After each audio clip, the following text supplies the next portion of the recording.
Síguenos en nuestras redes sociales. Encuéntranos en Facebook, Instagram y Twitter como Radio U Central. Suscríbete a nuestro canal de YouTube y síguenos en Spotify.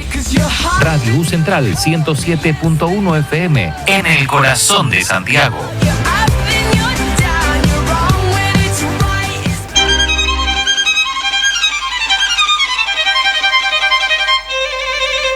Radio U Central 107.1 FM y radio.ucentral.cl presenta Hablemos de Calidad, un programa dedicado a dar a conocer a la comunidad universitaria las decisiones, acciones y prácticas que persiguen la mejora continua en distintas dimensiones y el aseguramiento de la calidad. Conducen Jorge Ulloa Plaza y María Isabel Rojas.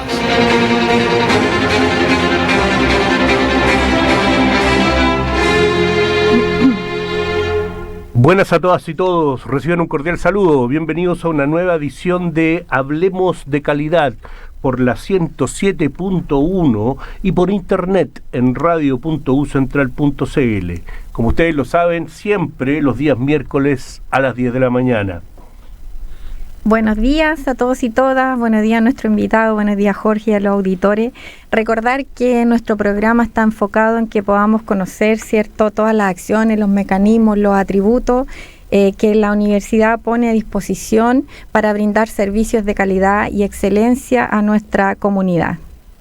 Se trata esto, la calidad, de un factor transversal a todos los ámbitos del quehacer universitario que impacta a todos los estamentos, desde los funcionarios administrativos, los académicos, por supuesto, lo más importante, nuestros estudiantes de pre y posgrado, y también a nuestros directivos superiores. Este factor atraviesa la formación, la investigación, la vinculación con el medio y la gestión docente. Hoy hablaremos sobre el proyecto educativo institucional y una de las piezas, ¿cierto?, que son maestras por el medio de los cuales se puede implementar, ¿cierto?, y como guía nuestro actuar, y también tiene una transversalidad dentro de todas las acciones que se desarrollan dentro de nuestra universidad. Nos referimos a las mallas curriculares, a los programas, ¿cierto?, a los diseños, a los ajustes que vivimos cada cierto tiempo como institución.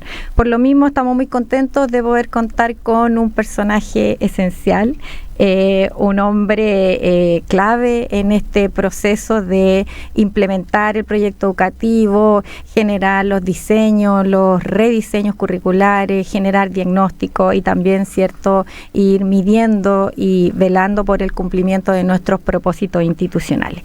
Nos referimos a nuestro querido subdirector de Enseñanza y Aprendizaje, el profesor Héctor Bravo.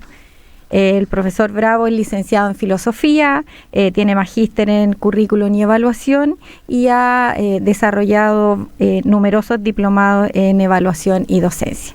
Le damos la más cordial de las bienvenidas a nuestro programa y esperamos que nos cuente cómo funciona y todas las funciones que usted desarrolla en nuestra institución. Bueno, gracias por la invitación. Siempre es una oportunidad valiosa para nosotros, para mí también hablar del proyecto educativo institucional. En términos generales, ¿cierto?, toda la labor que hemos hecho en los últimos años ha apuntado siempre a asegurar la calidad de los procesos de enseñanza-aprendizaje que las distintas unidades implementan para el cumplimiento de los propósitos de cada unidad curricular o cada unidad académica. En términos generales, ¿cierto?, el proyecto educativo institucional es para nosotros un conjunto de declaraciones y principios que organizan toda la oferta educativa que hacemos, tanto en pregrado regular como en pregrado de continuidad, y también esperamos que alcance hacia el posgrado. Ha sido una experiencia bien interesante, bien desafiante para nosotros, tanto el desarrollo del proyecto educativo institucional como su implementación. El proyecto educativo institucional es muy importante para nosotros porque no solo establece aquello que es visible respecto de la organización de las trayectorias formativas o de los planes de estudio o de las mallas curriculares, sino que también se expresa en un conjunto de orientaciones que definen, ¿cierto?, el tipo de oferta educativa que nosotros damos. Define no solo la estructura curricular, también define las expectativas que tenemos del desempeño de los y las docentes y del estudiantado. Define también un conjunto de recursos y de herramientas que se ponen a disposición no solo de las carreras, sino también de profesores y profesoras respecto de esta gestión docente.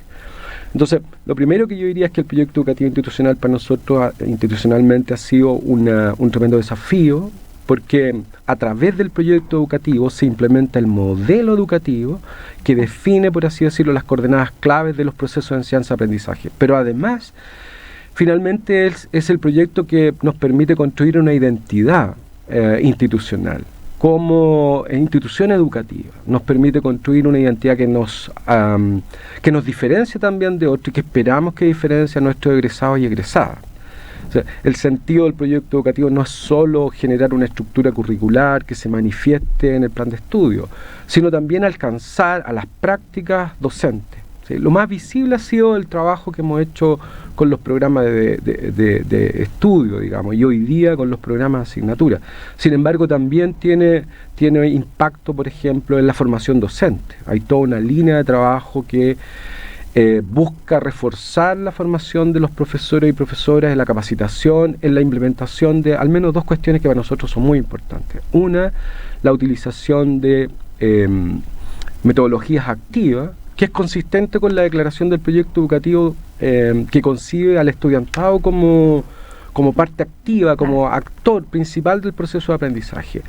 Y lo otro es capacitarlo también y capacitarlas en la implementación de procesos evaluativos que nosotros llamamos evaluación para el aprendizaje y evaluación auténtica. En términos simples significa que la evaluación que el proyecto educativo propone es una evaluación que facilita el aprendizaje. No es la evaluación tradicional que primero está centrada como en conocimiento, sino que esta evaluación está centrada y buscando la brecha de aprendizaje, es decir, lo que no hay, sino que es un tipo de evaluación que apunta a los desempeños que el estudiantado alcanza en su asignatura a través de sus planes de estudio y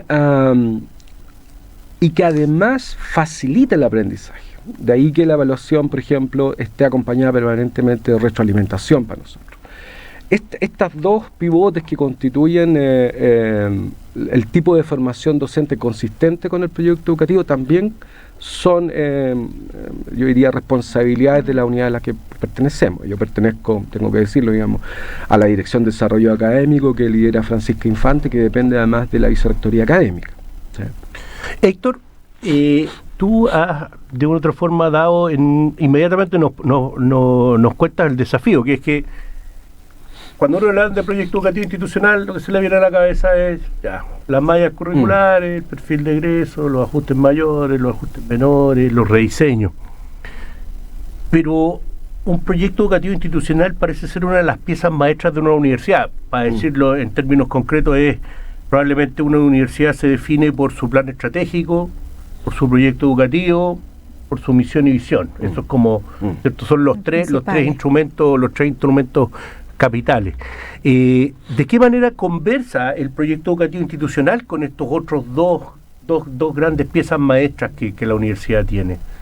O sea, a ver, tanto la literatura externa, experta en estos asuntos, como las definiciones institucionales declaran dos grandes instrumentos de gestión. Completamente de acuerdo con lo que tú señalas, Jorge. O sea, primero un instrumento que es el plan estratégico corporativo y el segundo el proyecto educativo institucional. Y conversan sobre la base de la misión y visión institucional y de los principios institucionales. De hecho, ambos documentos comparten esas declaraciones. De alguna manera el proyecto educativo institucional contiene las declaraciones consistentes con el plan estratégico corporativo para desarrollar la oferta educativa. ¿Sí? Entonces son instrumentos que están completamente alineados. Ustedes conocen la resolución que está hoy día disponible en la página institucional, que es la 6244, y ese es un documento que parece relativamente simple. Sin embargo, el proceso de construcción de su documento fue resultado de un trabajo colaborativo entre distintas unidades, en las que no solo participó el gobierno central de nuestra universidad, sino que facultades y carreras.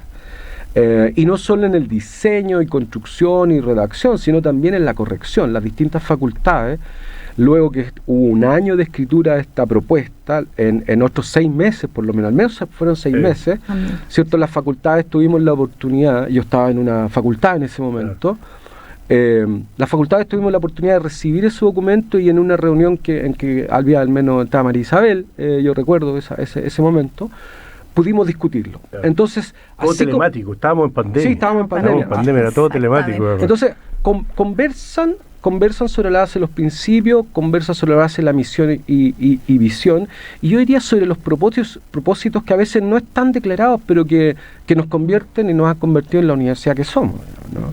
Perfecto. Mari, dale, ataca. Sí, pensando en esta cierta consistencia, coherencia que existe en nuestro proyecto educativo, nuestro modelo curricular, y tú acabas de mencionar algo súper importante, que es mirar la oferta, ¿cierto? Que ponemos a disposición como institución, tomando todos estos focos en consideración, ¿cierto? Tanto las capacidades internas, el entorno. Entonces, ¿qué dirías tú que ha sido lo principal que nosotros hemos logrado mirar para actualizar nuestro proyecto educativo, respondiendo a todas estas exigencias que hoy día tenemos, ¿cierto?, en el sistema de educación? Entonces, ¿qué crees tú que ha sido lo principal? ¿Cómo se llegó hace bastantes años atrás que se empezó con el proceso de poder ajustar nuestro proyecto educativo institucional y darle una mirada más fresca respecto a los desafíos que se nos venían a las instituciones de educación superior? Yo diría que tuvimos, como tú lo dices bien, una fase de diagnóstico sobre los planes vigentes en aquel momento. De haber sido esa fase se desarrolló entre 2022 y 2023. Y esa fase de autoevaluación de la oferta educativa, del plan de estudio, de cómo operaba el plan de estudio en términos de asignaturas críticas, de indicadores académicos que básicamente tomamos en cuenta, yo diría, deserción, retención, titulación, asignaturas críticas. Como ustedes saben, las asignaturas críticas son aquellas que por nivel presentan un alto nivel de reprobación. O que son prerequisito de otra. Hubo una mirada diagnóstica que desarrollaron las carreras con apoyo de las facultades y también de Casa Central, particularmente en ese momento de la DGA, la Dirección General Académica, luego con apoyo de la Dirección de Desarrollo Académico, una vez que la DGA, ¿cierto?, esa unidad se reestructura y da lugar a 2 unidades, como ustedes saben. Y en ese diagnóstico se consideraron una mirada interna respecto de los resultados de los planes de estudio, considerando los indicadores que acabo de señalar, la actualidad de la oferta. O sea, nosotros teníamos carreras que, no voy a mencionar los nombres, pero carreras que no habían sido objeto de revisión más de 10 años. Digamos, Derecho. ¿no? Se me cayó el cassette, ciencia política también.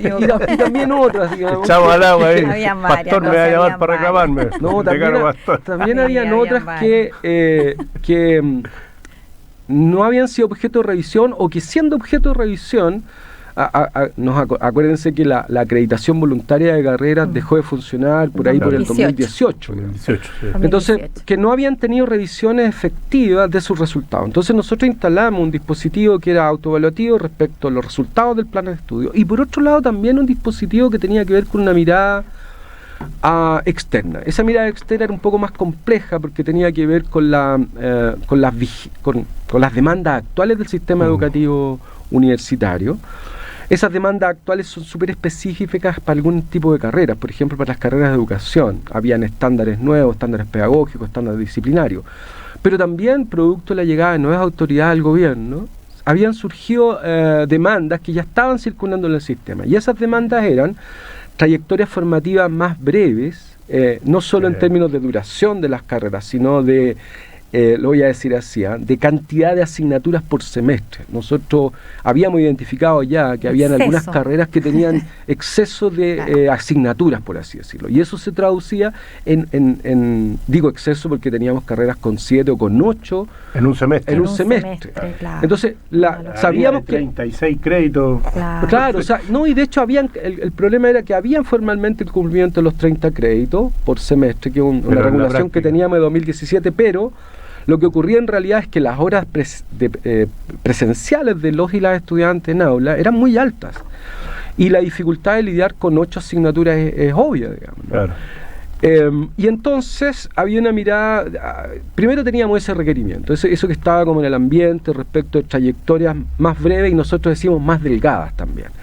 Y lo otro, era el otro requerimiento que también teníamos, era más profundo, era de hacer una oferta educativa que en términos de carrera se traduce en un compromiso con el perfil de egreso. El perfil de egreso es todo lo que organiza una carrera, por así decirlo, en términos que compromete unos desempeños claves que al final de la trayectoria, sea 4, 5 años o 7 ahora, ¿cierto?, los estudiantes deben poder evidenciar, los y las estudiantes deben poder evidenciar. Y todas las iniciativas que están presentes en el plan de estudio deben contribuir a ella. Y el desafío que teníamos ahí era que esos perfiles de egreso tuvieran 2 características. Uno, que fuesen alcanzables en la trayectoria formativa, es decir, que el compromiso fuese un compromiso posible. Y el segundo desafío era que ese perfil respondiese a necesidades nacionales, regionales, territoriales, ¿sí? Nosotros estábamos ciertos de que teníamos buenos perfiles de egreso, sin embargo, estos requerimientos nos hacían mirar con otros ojos y con otras exigencias los perfiles que teníamos. Entonces, para responder a la María Isabel, hubo una mirada interna que se tradujo en una mirada principalmente sobre los indicadores, pero también sobre el estado de desarrollo de nuestra universidad, el ajuste a los ajustes del PEC, los ajustes a los PEF, a los planes estratégicos de facultad, ¿cierto? También al cumplimiento que había de los convenios de desempeño, que es otro instrumento que ya está más a nivel de carrera. Y esa mirada externa era una mirada hacia el sistema de regulación, por así decirlo, los requerimientos de la CNA, los requerimientos de la CNET, los requerimientos del Ministerio de Educación respecto a las carreras de pedagogía, y este ánimo, por así decirlo, del sistema que yo expreso en estas dos exigencias respecto de el perfil y una trayectoria. Ahora, eso dio lugar a un diagnóstico diferenciado. Nosotros establecimos, para ordenar el asunto, esto con orientación del vicerrector Oñate, establecimos 3 tipos de situaciones de las carreras. Una que llamábamos ajustes menores, otra que llamábamos ajustes mayores y otra que llamábamos rediseño. La diferencia entre los ajustes mayores y menores tenía que ver básicamente, la diferencia entre los ajustes y los rediseños tenía que ver básicamente con la hondura y la profundidad y el alcance del ajuste al perfil de egreso. Cuando el ajuste al perfil de egreso era profundo, tocaba desempeños clave, nosotros decíamos, bueno, aquí hay un rediseño curricular. Pero, o sea, perfil mandaba el alcance de la... No es, porque de repente la gente tiende a pensar al revés y dice, oye, cambiamos muchas asignaturas de la malla, hay que hacer un perfil nuevo. No, es al revés. No, al revés. Es al revés. O sea, en todo proceso de construcción de una carrera, lo que uno construye primero y valida es el perfil de egreso, los dominios de ese perfil y las competencias. Y esos son los ámbitos de desarrollo, claro, ¿cierto? Son los ámbitos de desarrollo. Entonces, establecimos esa diferencia radical entre rediseños y ajustes, y la diferencia entre ajustes mayores y menores tuvo que ver con el tipo de cambios. Si habían cambios, por ejemplo, que las carreras identificaban que había que cambiar requisitos, por ejemplo, o que había que mover asignaturas de posición, o había que reducir la carga fusionando o integrando asignaturas, nosotros decimos, bueno, este es un ajuste menor. Pero si había, y cambios de nombre a algunas asignaturas para hacerla más atractiva. Pero si el cambio era, por ejemplo, de un bloque o de un ciclo formativo. Nosotros tenemos establecido 3 ciclos formativos para las carreras de 5 años, ¿cierto? El ciclo inicial, que son los 2 primeros años, el ciclo intermedio, que son los 2 segundos, y el tercero, que es el 5º año. Si había que cambiar un ciclo formativo o una línea formativa, o el cambio de asignatura era superior al 60% de las actividades curriculares del plan, bueno, ese era ajuste mayor. ¿Sí? Y eso nos dio también, eso ordenó la pega en términos de por dónde comenzar. Comenzamos efectivamente con los ajustes menores y mayores, tuvimos 23 carreras en ese proceso. Aquí María Isabel o tú me presentaban como una persona clave en esto. En realidad las personas clave en esto son muchas, digamos, ¿no?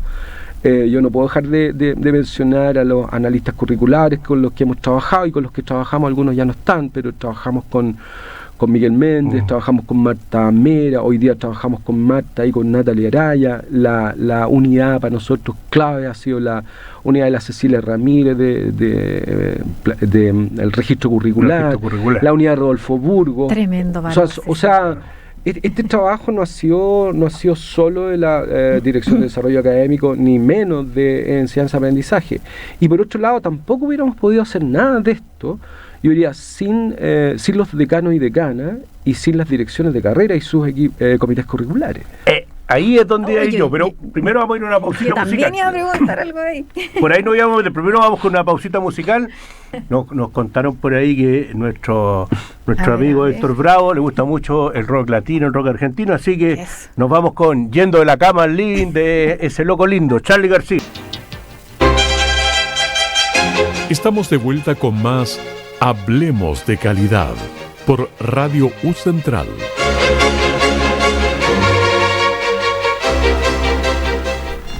Ya, bueno, estamos de vuelta. Les contamos a los que se acaban de conectar a nuestra audiencia que estamos junto con el subdirector de Enseñanza y Aprendizaje, el profesor Héctor Bravo, y estamos conversando sobre PEI y habíamos quedado con algo ahí en el punto. Lo vamos a hacer de la siguiente manera. Vamos a hablar, o te voy a pedir, por favor, Héctor, que nos hables de esos órganos intermedios que fueron clave o han sido clave en este avance del proyecto educativo institucional. Y después ya María anticipó que tenía una pregunta ya más al hueso ahí, ¿no es cierto?, respecto de cómo funcionan esos órganos y cómo ha sido la relación con ellos. Entonces, para la gente que no lo conoce, cuéntanos, ¿qué es un comité curricular? ¿Cómo funcionan? ¿Dónde operan? ¿Quiénes lo integran? A ver, el comité curricular es un organismo asesor de la dirección de carrera. ¿Sí? Está compuesto por profesores y profesoras de la carrera, profesores con jornada. Integra las direcciones de carrera en caso que la carrera tenga expresión en sede, región Coquimbo, claro. Lo debe integrar y tiene una presidencia. Esa presidencia puede recaer en un profesor o profesora o usualmente en la dirección de la dirección de carrera, de una de las dos sedes. Sí, entonces está compuesto por el equipo directivo, pero suma o integra profesores y profesoras. También, eventualmente, dependiendo de la tarea, puede sumar la invitación de algún estudiantado. Perfecto. Ya. Entonces, estos comités curriculares, ¿qué labor cumplen dentro de este trabajo que tú nos explicabas o qué labor cumplieron los ajustes mayores, menores, y qué labor están cumpliendo los rediseños curriculares? A ver, en todo el proceso los comités curriculares han sido claves para asesorar a la dirección de carrera. Aquí yo insisto en el carácter asesor porque en términos institucionales la responsabilidad sobre el desarrollo de estos procesos como sus resultados siempre está asociado a la dirección de carrera. ¿Verdad? A una o a dos dependiendo de la condición de la carrera. ¿Sí? Pero los comités curriculares han sido organismos clave. Ellos, los comités, digamos, han definido el tipo de ajuste que se dio. Nosotros, la Subdirección de Enseñanza y Aprendizaje generó un instrumento que llamamos Formulario 5, que es un instrumento de diagnóstico que tenía estas consideraciones que yo hice en la intervención anterior, y ese documento era utilizado para establecer el tipo de ajuste que acabo de señalar, los tres tipos de ajuste, el menor, mayor y el rediseño. Y los comités en sesiones de trabajo ardua, y algunas veces muy discutidas, ¿cierto?, llenaba este formulario y definieron primero el tipo de ajuste, en conjunto, insisto, con la dirección de carrera. Segunda cuestión, junto con la dirección de carrera y con el apoyo de la unidad de desarrollo curricular, en la que hoy día están Marta y Natalie, ellos se aplicaron a la revisión de la literatura externa y externa, a justificar el tipo de ajuste que se hiciese y efectivamente a hacer la propuesta de ajuste del plan de estudio, a revisar las asignaturas, a revisar los datos respecto de asignaturas con alta reprobación, a revisar trayectorias formativas, los requisitos. Una malla, por ejemplo, con muchos requisitos, es una malla que nos genera mucho problema porque detiene a los estudiantes, hace un cuello de botella en el trabajo. Entonces, pegan las tasas de retención, claro, la titulación oportuna. Claro, y los estudiantes empiezan a mermar su progresión. Entonces, les cuesta avanzar en la malla, porque también hay cantidad de créditos límites que pueden tomar por semestre. Entonces, los comités fueron claves no solo en la revisión, en el diagnóstico, sino también en la propuesta. Y lograron los comités, junto con la dirección, entonces generar lo que nosotros llamamos formulario 1 y 3, que son, el formulario 1 es como el documento de justificación del tipo de ajuste, sea ajuste mayor, menor o rediseño, y el formulario 3 es como, en el fondo, el corazón de la propuesta del plan de estudio, ¿sí? Y eso yo diría que fue hasta agosto de 2024, probablemente algunos meses antes, porque hubo sendas presentaciones de los ajustes mayores y menores a distintas autoridades de la universidad. Esto pasó por rectoría, el comité de rectoría, pasó por el Consejo Académico Superior y por la Junta Directiva. Hay no menor el trabajo de nuestra autoridad respecto a revisar 23 propuestas, y ustedes pueden imaginarse que esas propuestas no se exponían en breve tiempo, digamos. Claro.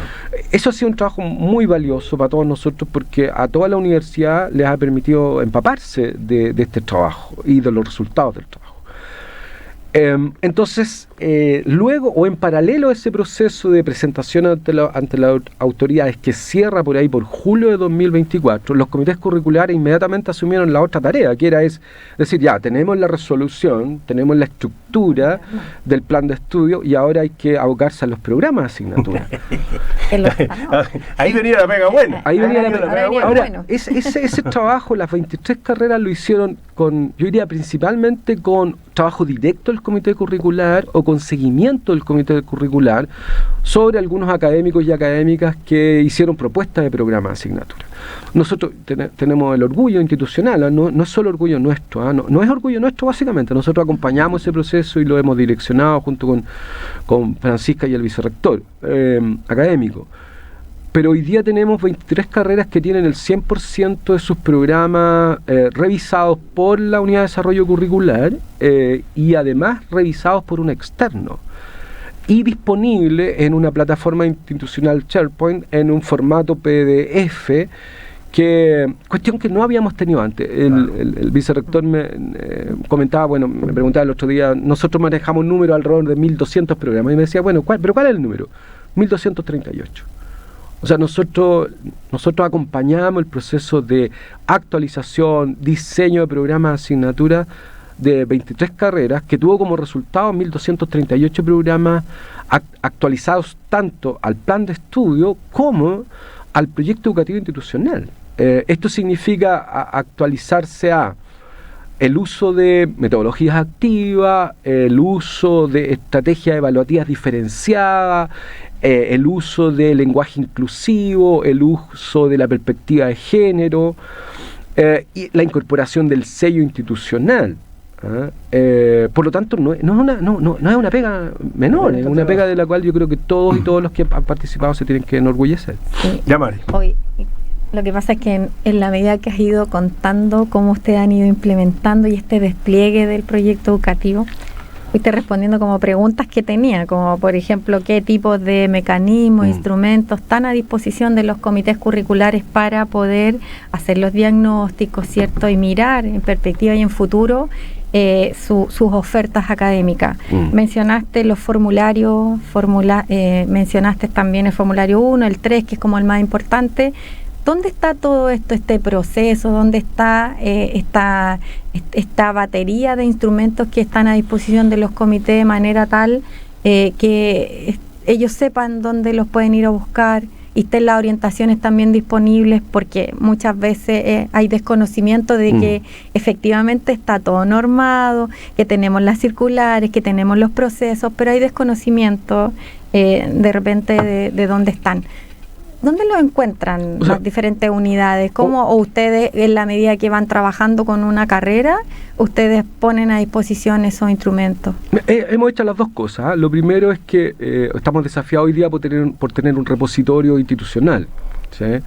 estamos en esa pega, digamos, ¿no? Un repositorio que permita a través de la página institucional acceder a esta documentación. Lo hubo en algún momento, después lo desactualizamos porque tenía algunos problemas como de acceso, problemas técnicos, y hoy día estamos en la pega de volver a tener ese repositorio. Sin embargo, cada vez que nosotros generamos algún tipo de formulario, se actualiza el formulario, se le envía directamente a través de mi correo o el correo de la directora Francisca Infante o del vicerrector Agamio, principalmente Francisca y yo. Le enviamos la documentación. Nosotros compartimos esa documentación a través de distintos sistemas, a través de nuestro correo, a través de Drive y hoy día a través del SharePoint.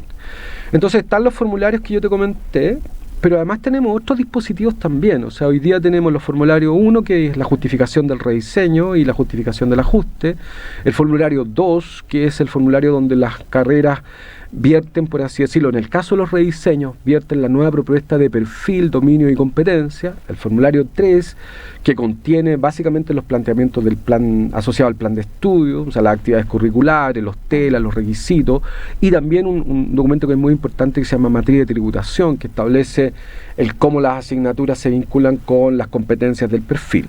Tenemos el formulario 4, que es el formato de programa de asignatura con sus sílabus. Tenemos un sílabus diferenciado para la oferta presencial y para la oferta online. El formulario 5, que es un formulario que define el tipo de diagnóstico que se hizo, o sea, el instrumento de diagnóstico con el que se estableció si era ajuste mayor, menor o rediseño.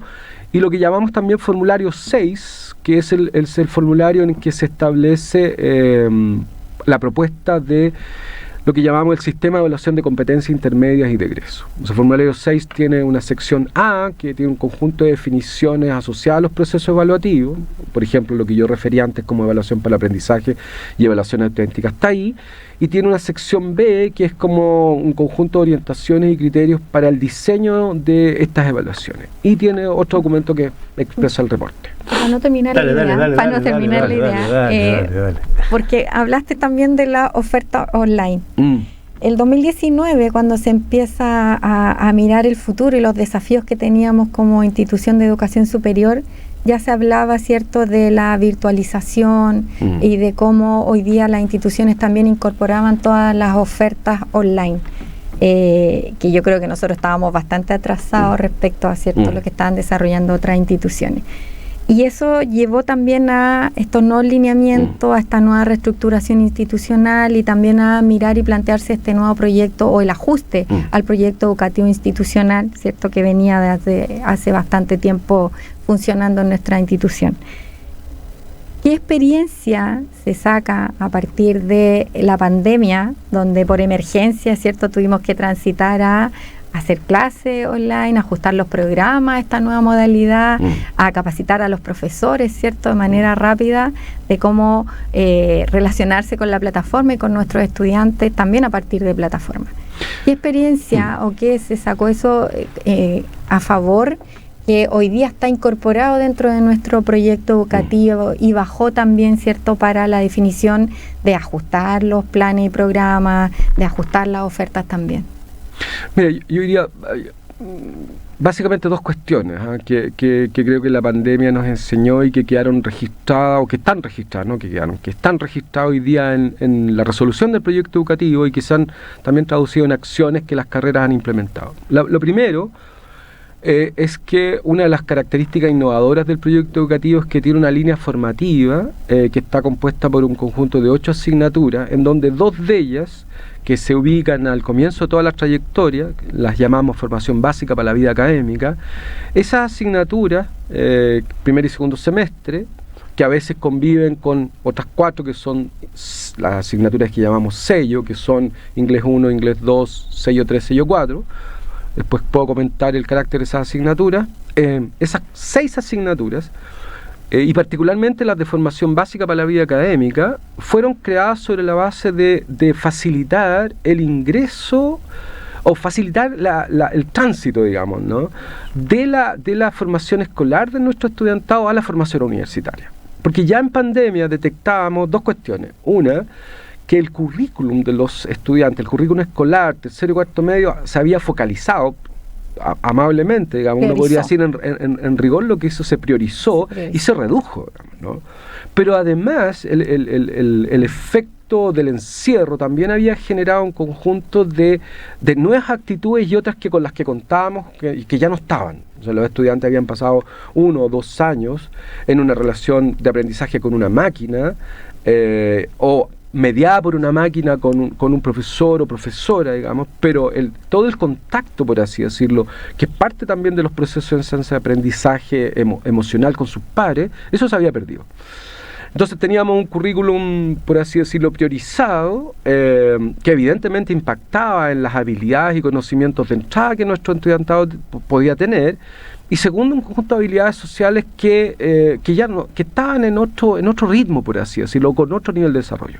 Eso implicó ajuste a esta formación. Y lo segundo, y ahí yo creo que tengo que mencionar necesariamente a Pamela Riquelme y la unidad de la Dirección de Transformación Digital Educativa, es que el proyecto educativo en su formulación logró formalizar las modalidades de los distintos planes de estudio. Entonces nosotros no teníamos esa distinción en la formulación del proyecto 1036 de 2017. O sea, no teníamos diferenciación de programas presenciales, híbridos, online. Virtuales, claro. Esa diferenciación se estableció en la actual resolución, y ese es un trabajo que hizo Pamela y otra gente más, pero principalmente la Dirección de Transformación. Y eso quedó formalizado. Ahora, eso tiene un impacto no solo en que hoy día podemos tener programas, por ejemplo, como en pregrado de regular y en pregrado de continuidad, los advanced, programas presenciales y programas online, sino que también se expresa en algo que es deseo nuestro, es que la oferta presencial pueda combinar actividades curriculares que sean online. Es decir, también se establecieron ahí no solo los tipos de modalidades, sino se estableció que esas modalidades no afectaban en rigor a un plan de estudio, sino que podían también afectar a las asignaturas de un plan de estudio. Eso es una tremenda cuestión porque permite institucionalmente, digamos, tener respaldo para diversificar las modalidades de dictación. Evidentemente, estas modalidades se definieron en torno a la regulación del sistema educativo universitario, digamos, ¿no? Sí, yo diría que esas dos cuestiones fueron fundamentales para nosotros. Bueno, vamos a nuestra segunda pausa musical para posteriormente seguir conversando con Héctor.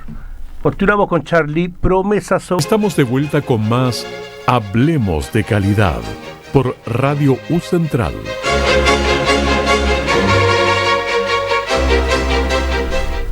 Amigos y amigas, los invitamos a escucharnos cuantas veces quieran y donde quieran por intermedio de nuestros podcasts. Hablemos de Calidad, que está en radio.ucentral.cl, y por supuesto cualquier consulta, comentario, alguna canción que de repente quieran dedicarle a alguien a escuchar, nos escriben a nuestro correo electrónico dac@ucentral.cl. Continuamos, había quedado una pregunta pendiente. Doña María Isabel, por favor. Hoy día estoy bombardeando de preguntas ya. Veo que el PEI le apasiona. Tema me encanta, sí, es que este tema me encanta mucho. Estimado Héctor, tú has hablado varias veces de 23 programas, pero nuestra oferta académica en pregrado regular y de continuidad habla de 35 programas. Entonces, pero tú siempre has concentrado este trabajo de ajuste, rediseño, ¿cierto? Ajuste mayor, menor y rediseño en 23 programas. ¿Qué pasa con el resto de los programas? ¿Dónde están? ¿Por qué no entraron a este despliegue del proyecto educativo? Claro, tiene que ver con mi esfuerzo por hablar de resultados, digamos, ¿no? De resultados. El resto de carreras son las que manifestaron rediseño curricular. Y como decía, en 2023 se estableció un calendario diferenciado. Nosotros teníamos que llegar, es el compromiso que tomamos con las carreras y con la universidad, a julio de 2024 con 23 resoluciones de planes de estudio para iniciar dictación de esas carreras ahora en marzo, lo que ocurrió. Pero en paralelo estábamos trabajando con el resto de las carreras, particularmente yo diría con las de la FED, la Facultad de Educación, con todas las carreras de la FED, más Derecho, Nutrición y Dietética, Publicidad y Arquitectura del Paisaje en rediseños, ¿sí? Y esas carreras han seguido trabajando. De hecho, ya entre los meses de enero de este año y marzo hay 4 carreras de la FED que presentaron sus propuestas ante la Junta Directiva, y por lo tanto yo debería modular mi lenguaje y decir que hay 23 carreras con ajustes menores y mayores, 4 con rediseños ya aprobados, con rediseños ya aprobados, y el resto con pronta presentación en los meses de mayo, abril, fines de abril, mayo y junio, a las distintas autoridades que valían estos procesos. Perfecto. O sea, está toda la oferta de pregrado regular, que son los pregrados que ustedes conocen, diurno y vespertino. Nosotros tenemos versiones vespertinas del pregrado regular en psicología, en derecho, en administración de empresas, en contador. Y tenemos también hoy día, que tengo que mencionarlo, pregrado de continuidad. Es el nombre formal del asunto, digamos, de este tipo de oferta. Pero nosotros tenemos carreras de pregrado de continuidad que llamamos Advance. ¿Sí? Que son carreras de menor duración, de organización trimestral, preferentemente online, que ya también 2 de ellas las llevamos a la actualización del proyecto educativo institucional, por iniciativa de Francisca Infante y Pamela Riquelme, ¿cierto? Nos pilotamos, por así decirlo, durante el año pasado la implementación del proyecto. Hoy día estamos trabajando con el liderazgo de Marco Tapia y el mío. Estamos trabajando las 5 carreras restantes, 5 o 6 carreras restantes de Advance, y con los vespertinos. Estamos trabajando particularmente con Derecho y con Psicología. Por lo tanto, está, claro, 23 en términos de resultados, 4 rediseños en resultados, y el resto todo en proceso. Hoy día la Vicerrectoría Académica, particularmente la Dirección de Desarrollo Académico, también la DGD, a propósito del plan de indicadores, ¿cierto? Hoy día nosotros estamos moviendo toda la universidad. Hemos estado en esa pega, yo diría, un par de 2 o 3 años. Digamos. O sea, un despliegue total de toda la oferta. Sí. Muy bien. Yo quiero hacer una pregunta. Hablaste en algún momento, voy a retroceder, me voy a cambiar de tema, pero hablaste en algún momento de asignaturas sello, asignaturas disciplinares, asignaturas para la formación, como para la vida académica.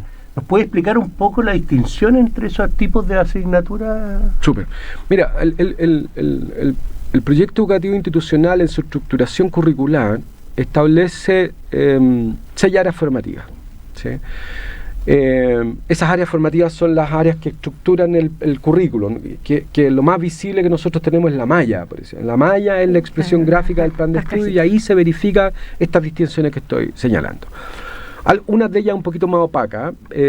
Nosotros tenemos hoy día un área de formación disciplinar, que es responsabilidad de las carreras, ¿cierto? Donde se establecen las bases de la disciplina, del conocimiento disciplinar, que se ubica básicamente al comienzo de la trayectoria formativa, y si por el segundo, tercero, con mucha fuerza. Después tenemos, en una trayectoria de 5 años, después tenemos el área de formación profesional, que se estructura hacia el cuarto, con fuerza en el cuarto año y sobre todo en el quinto año, que está orientada hacia instalar los aprendizajes, pero además los desempeños claves del ejercicio de la profesión.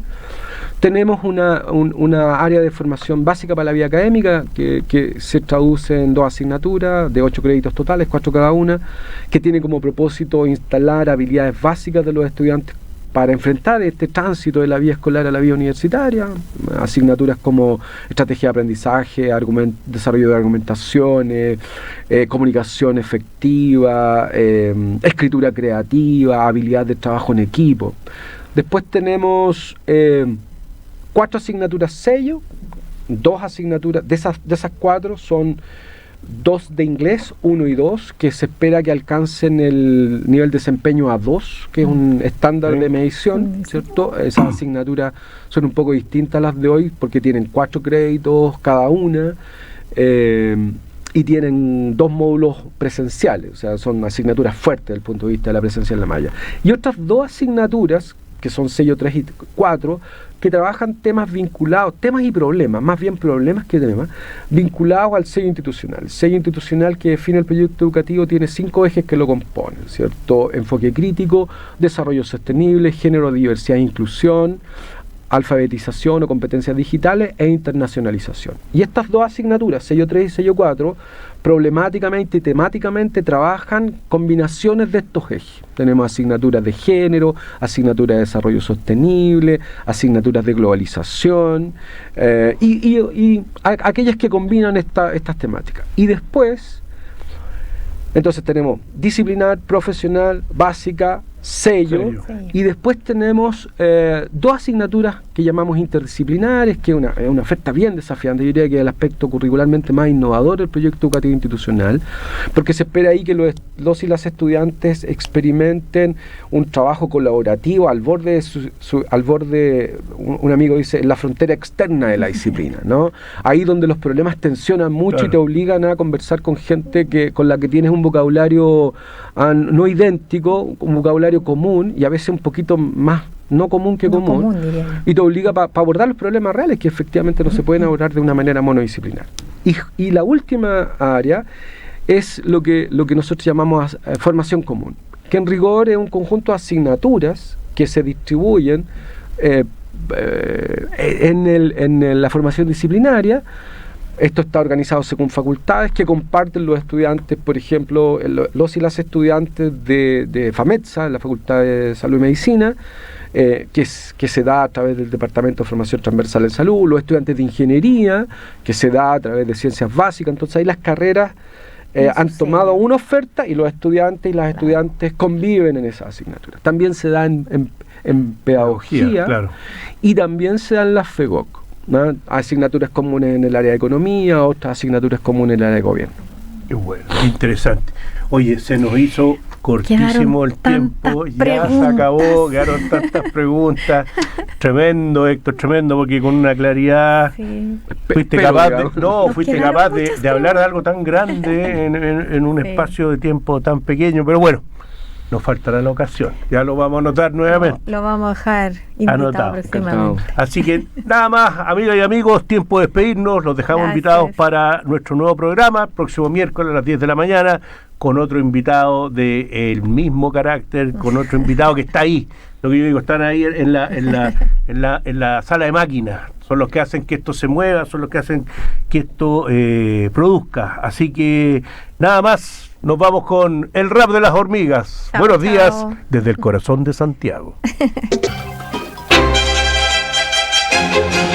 Hemos presentado en Radio U Central Hablemos de Calidad, un programa destinado a dar a conocer a la comunidad universitaria las decisiones, acciones y prácticas que persiguen la mejora continua en distintas dimensiones y el aseguramiento de la calidad, con la conducción de Jorge Ulloa Plaza y María Isabel Rojas. Hasta el próximo capítulo.